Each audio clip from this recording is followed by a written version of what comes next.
Viewers तव्हां सभिनी खे ख़ुशि आमदीद चवां थो डिसेंट लर्निंग में। अॼु जो टॉपिक है इंसर्ट जे अंदरि पिवट टेबल। पहिरीं पिवट टेबल आहे।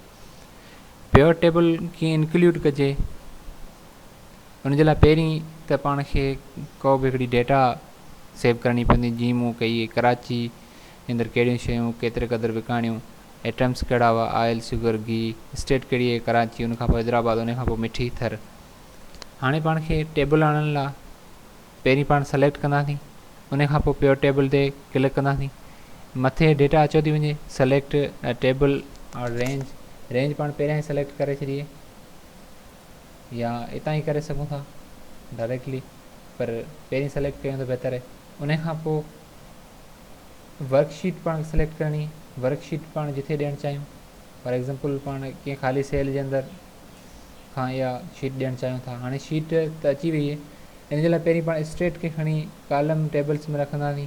उनखां पोइ एटम खे पाण रो टेबल्स में रखूं।